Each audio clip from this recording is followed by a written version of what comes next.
pick up a point on there, because obviously you're talking about communication. The Direct Marketing Association don't consider email or social media to be what they call a significant interaction. They consider a meeting or a phone call physical contact.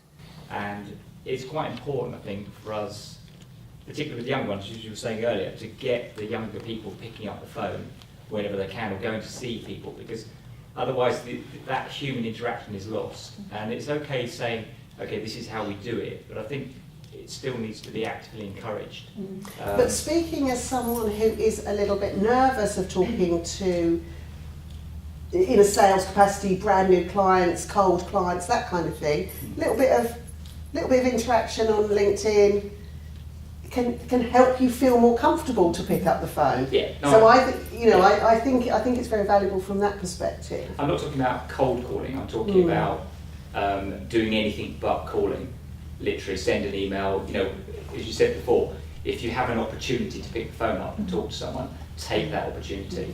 You know, we work with one of our clients and we proactively monitor calls into the clients. And if a client hasn't been called within a certain period, then a task is set for the salesperson or someone to do that.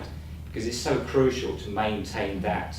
You know, I send them an email. Email's relevant, you know, you don't know whether they've opened it, whether they've read it, how they've interacted with that. But pick up the phone once a quarter, once every 6 months, whatever it is, to maintain that relationship. But I think that's really important as well in the workplace in terms of team collaboration and engagement within your people. I mean, I remember thinking when, back in the day when my boss was the only person in the office that had an email account, if we wanted to send an email we had to go in, and that's how old I am.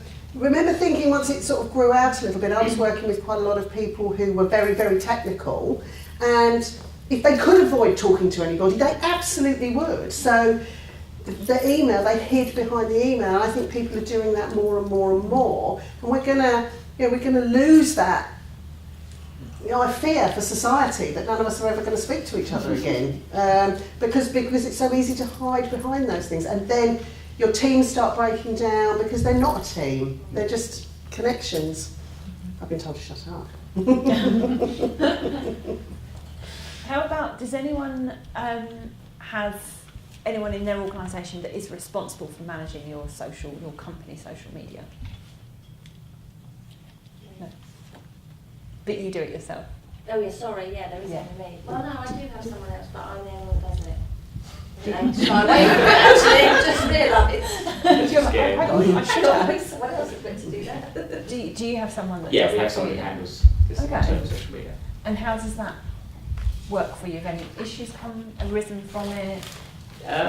Do you have kind of guidance in place for them? How do you operate that? It's slightly difficult, obviously, because of what we do. So we do it for clients as well, but generally it's not an issue.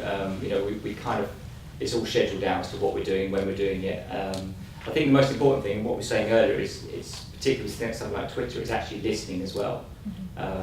So just looking out for it and then reacting to the whole process. But it comes down ultimately to trust, because that person has that control, and you know, why have you done that? And you just have to deal with it if it happens. It was slightly off the mark, or wasn't, or whatever.